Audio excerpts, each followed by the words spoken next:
Alright everybody, this is a new type of video for me, which I don't have a problem doing. I actually enjoy trying to help. I had a guy message. He's got a similar setup, only he has the Vera Manifold, which is a 4 valve, which is, front up, front down, rear down. And he has the remote box. So this is the setup that I've got. Now what he has, like I said, is just a little small, half the size of this. Two here valves. And I'm going to do my best to show as far as how to hook it up for him and anyone else who may be interested, and show the wiring. Now, give me just a second and I'll show you what I got. I drew up a little schematic, so maybe it'll be understandable and helpful. Alright, this is the schematic. Of course, it's probably not 100% accurate size and everything like that. Now you have, let's just say this is the manifold. It's a 4-port. He's got 3 pressure sensors. So he'll have one pressure sensor here, or if anybody's got the Vera, I say he. You put a pressure sensor here and here in the back. You'll have your line coming from the tank. You can either do it from this side or this side. And then on the back, back corner, you'll have exhaust ports for the manifold to exhaust. Now, I'm not sure which one of these is front and rear on there. You'll have 1 and 2. I don't know which is 1 and which is 2. I guess it depends on how you wire it. And then on the top, you'll have a wiring harness. And I'll show you my harness. It'll be similar. You'll just wire it all in, plug it in. Now, to actually run the bags, because you might be thinking, all right, I've only got 2 ports, but I've got 4 bags. So you'll have one line coming out of the back of the, running to the back. You'll put a T-fitting in right there, an airline T, and then you'll split a line to the left, and then you'll split a line to the right bag. And then on the front, you'll do the same thing. You'll run a line all the way to the front, and then when you get to the front, you'll put another T-fitting in, and run an airline to the left, and you'll run an airline to the right bag. Now, when you do the T-fittings, you want to try to keep the lines that you run off the T to the left and right bags as close to equal length as possible. That way they'll air up closer to the same pressure and the same time. And the same with the back as well. You want to try to keep this line and this line both as close to equal length as possible. That way they'll air up faster together and it won't be lopsided. Now, he also has the remote, like I've got, that allows for remote access, front up, front down, everything like that. Give me just a second, I'll show you my remote. All right, this is the Vera remote. You got 1 for up, front up, 2 for rear up, 3 is front down, 4 is rear down. Now, I've got extra stuff because I've got a different manifold that allows me to do Bluetooth as well, so I can do individual corners. But this is for a basic front and rear setup, front and back, that's it. But now there's all that, and then I'll get in here and I'll show you the tank setup, how I've got my tank set up. I've also got a little extra on my tank because I got my air horns. But I'll show you the basic tank setup, and then from there, we'll go to the wiring. Alright, so of course, you've got your compressor. I changed how my compressor was. I wanted it looped around a little bit different. And you just screw it into one of the ports on the tank. Then you have plugs you put in on each end, unless you want your compressor to run on the end of the tank. Your airline can come out of the end of the tank, or you can run dual compressors. Now, that was the only front port that I had, so I run the compressor right there and I plug the ends. And then your pressure switch, your pop-off valve, and then your water separator, which I need to drain mine. But what you do is, this one right here, unless you've got air horns or other type of air accessory you want to add on, like a spare air. So you want to put an air fitting on there, so if you get a flat, you can air your tire up. You can always put something like that there. But otherwise, that'll be plugged along with each end of the tank. Now, you'll put your air water separator here, or anywhere else you want it on the tank. You can put it on the end of the tank. And then you'll run this line to your manifold, to where it says tank. And then you'll have your harnesses, which this is the harness that runs to the front for my switches. And then I have my power harness right in here that ties into that other harness. Everything's kind of tucked in and wild ran. One of these is the real long harness. You'll have a lot of extra wiring and stuff like that, of course. This is the remote box. And you'll have this remote box will tie in to one of the power harnesses off of the manifold. It's just a quick plug-in. Now you'll have this thick wire right here off the back is your antenna. You don't want to cut that. You want it stretched out and stiff and solid. You have the thin black wire is your ground, which I've got a ground spot down here underneath my carpet, which I can't get to right now. And then I have a power that comes, this is the power wire that comes off of the compressor. It's ran under the tank. It ties in to, if I can get it out now, the relay right here. So your relay will sit right there. It will tie into the red wire on the relay. The red will go to the compressor. Now the blue wire I've got on my harness right here from my relay goes to my pressure switch on one side.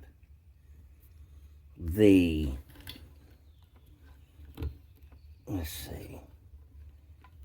Okay, one of the other blue wire is a ground on the relay. You can see that. That one runs, let me move this. This wire's all a mess again. This blue wire runs to a ground. And then this white wire, which is also tied in with the main power wire of the relay box, they're tapped together, runs to a constant 12 volt hot that I've got ran from a power distribution block from the power wire from the battery to the rear. I've got a power distribution block, which I'll get all my seat pulled out and I'll show all that. And then I have, like I said, I have the white wire from the relay and the red wire from the remote box tied into the power. That's a constant 12 volt setup. That means it's always got power. And then I have in this wiring harness here, this is for, I don't remember where this went, I'm sorry. On the harness in itself, it'll tell you.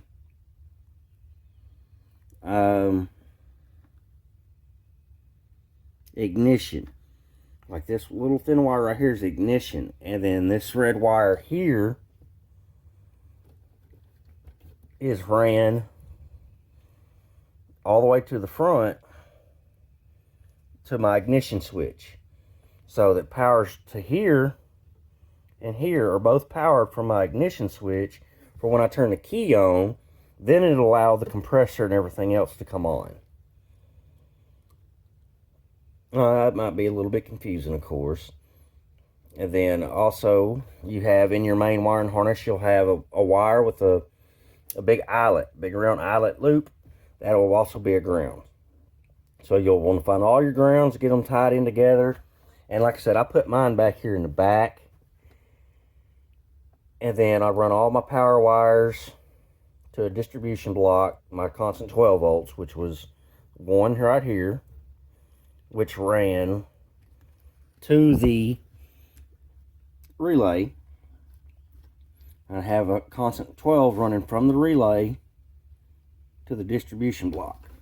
Now I'll try to get you the schematic numbers real fast. Just give me just 1 second. Okay, on the relay, this is how my relay is. Number 87 is going to be my hot. That's going to be the red wire. Let me see here. Number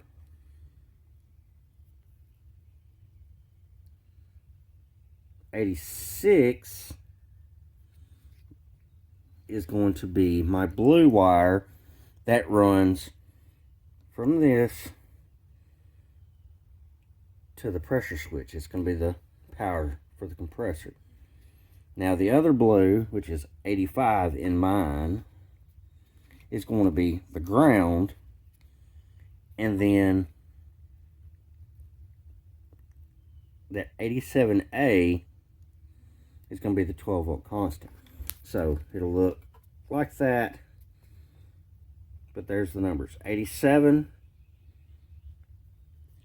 is the compressor. Let me see. I want to make sure I tell you right. Yeah, 87 is the line that runs to the compressor, which is this pin right here. This one right here. Number 86 runs to the pressure switch right here. 85 runs to a ground, and then 87A is the 12 volt constant that's run to the power distribution block. Now give me a second and I'll pull my seat out and I'll show you that. Alright, okay, I got the seat up and out. This is the 12 volt power wire that came from the factory install kit with the air ride suspension. What I did is I went to Walmart and bought an amp install kit and got this distribution block. It's not a fused block, but you can get them that have a fuse in it for added protection. This is tied directly into the fuse block, or fuse box underneath the hood. And then I've got this wire right here, which is a constant 12 volt. That's the one that I've got wired that comes back here to the white wire and the blue, or I'm sorry, the white wire and red wire. This goes to the white wire on the relay and the red wire for the remote box. Now give me just a second and I'll show you the rest. Alright, this is all the wire and harness I've got taped up and wrapped together. That's the sensors and everything like that in that harness. Now that long little red wire I've got ran all the way through. Everything is run under the console, through the dash, and up.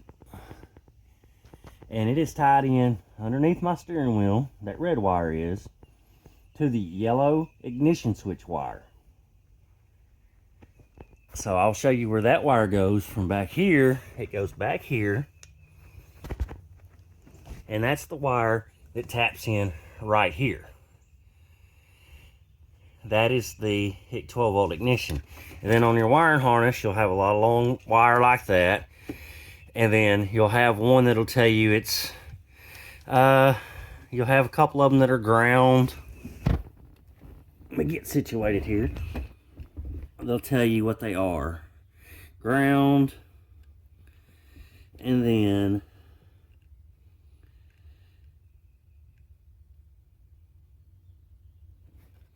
battery feed. Let me see where this one goes. That one also may be a 12 volt positive. Let me look at it real quick. Okay, I'm sorry. Yes, I also have that one wire tied in. So it'll have, I gotta redo that connection. It's coming apart. From the white wire for the relay that goes to the distribution block to the front, I've got the battery positive for the main wiring harness, which controls the manifold back there. And I also have the red power wire here that controls the remote box. Now that wire I showed you from the front goes right here, and this ties in with the other part of the wiring harness for the manifold. Now on this box, give me a second here and I'll show you. I had to actually flip a switch to make the light inside come on where it would work. Give me a second, I'll pop it up and show you. Alright, I got that black box popped apart. A minute ago I said it was a switch I had to flip. It was actually just that little button right there I had to push. All I had to do is just push that button and that light came on. It's a real quick, easy, it just snaps on and off. The cover's pretty simple. You can do it usually one-handed. But I say that now and look at me. Anyway, that's all there is to it. It just snaps on. Alright, now this is how my front setup is. I did a vent delete and put a block off plate down there. I've also got my air horn, but it's tied in to where it won't come on unless the ignition switch is on. Just like my switches here and my manifold. Unless the key's on, none of this comes on. Give me just a second and I'll show you what I mean. Alright, I got my key in. Compressor kicks on.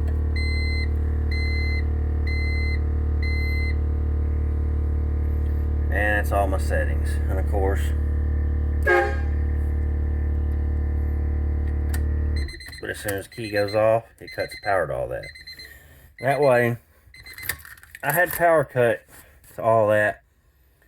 And the way it's wired up is where if you've got an air leak, your compressor won't constantly kick on and off. That way it doesn't drain your battery. And the way I did this was the back of the remote, or the back of this, has a power wire and a ground wire. If I can get it out. It's a tight fit. What I did was I extended, you can see right there, the clip. I extended the red wire, the power wire, and I ran it underneath the dash, everything like that. And it is also tied in underneath here, underneath your ignition switch. Your ignition switch will have like 3 wires, 4 wires off of it. One is a constant 12 volt. The yellow one on the 99 2000s is a 12 volt powered. So it only has power when you turn the key on. So I spliced in with that and ran the wire that goes all the way to the trunk, as well as the power wire for this off of that yellow wire. Now, if you're not comfortable splicing in, soldering lines, things like that, you can get what's called a fuse tap. It looks kind of like a fuse with a wire sticking outside of it. You plug it in to your fuse box to wherever you want. You want a 12 volt ignition source. You want something that's only going to come on when the key's on. So you just plug it in there, and then you put your fuse into the top of that, and you tap your wires into that. Now I do soldering and things like that because I've been doing this for 20 something years, plus 20 plus years working on cars and stuff. So, over the years I've gotten comfortable at doing some stuff that others may not be. Now for the ground for this, I simply ran and extended the wire. You can actually ground it in to the metal framing that locks your radio in. Or you can come down to any of these other spots that have a screw to hold your trim in, that's as long as it's got a metal backer. And that's what I did. I just tied it in down here on the metal frame with one of the pre-existing screws and tucked everything and had it all hid.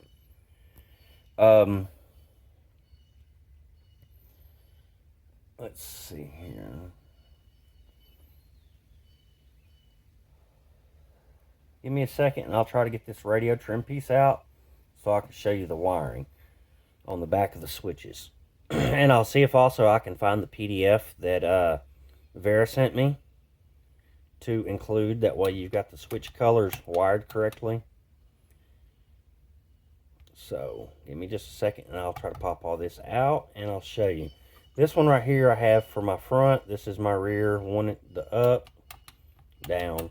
which you can switch your switches to whichever side you want, or, you know, however you want them. But I'll show you how I've got mine wired up. Give me just a second.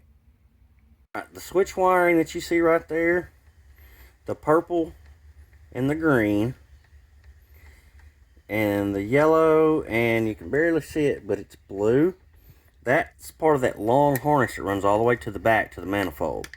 Now for my rear bags, I've got purple for up, green for down.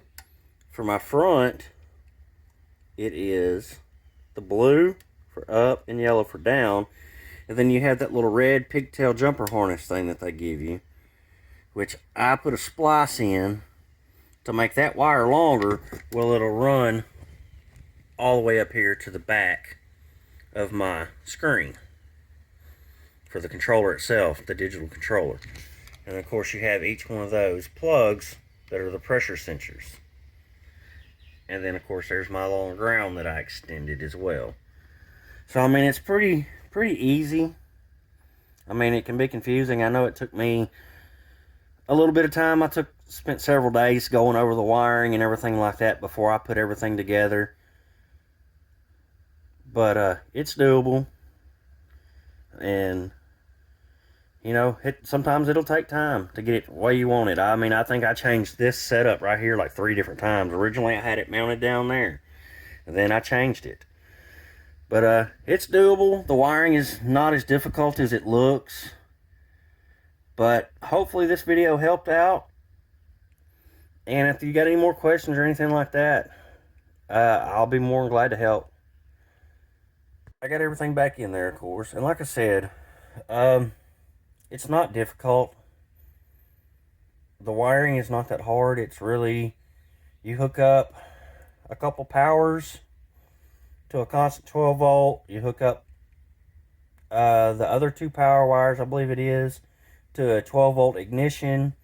One of those wires from the 12 volt will run to the pressure switch. I mean, like I said, it's not difficult at all. It's kind of confusing. The schematics make it look a lot more difficult than what it is. And then also with that, like when you got the different manifold, you got the 2 corner manifold, you know, the front and rear manifold. It only has 2 ports, so of course it's kind of confusing when you try to figure out how to hook up your bags. And all that is you just run your airlines to the front, put a T in, and connect each bag to that T. And then that's it. And the back of this right here is where your pressure sensor plugs will plug into. That's the plugs I was showing you when I had it flipped around. I'm hoping I answered everyone's questions, and I hope this will help a lot more with, you know, what everyone might need help with. Because I know when I went to install my setup, there really wasn't any videos online of it. I found videos of similar kits and installed, but as far as everything else, you know, this was the first time. That's why I tried to make the install videos as long as I possibly could without being too boring. I wanted them to be detailed as much as possible. And I do have some other install videos that do show some more of the wiring up front and up close. If you like, check them out as well. As far as I can think of, I've got everything covered. If there's anything else you need covered, anyone needs, you can feel free to email me. I don't have a problem. I'll email you back. I don't do any other social media, so basically it's YouTube and email. I'll answer any question I possibly can about the setup. If, you know, it doesn't work through emails, I'll do like this and I'll make a video. I don't mind helping, because that's the way as a car community we grow. We help each other. It doesn't matter what kind of car it is.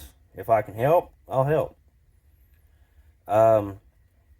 Again, like I said, I hope this helps. Not just the one gentleman that messaged me, but the anyone else who might have this type of manifold.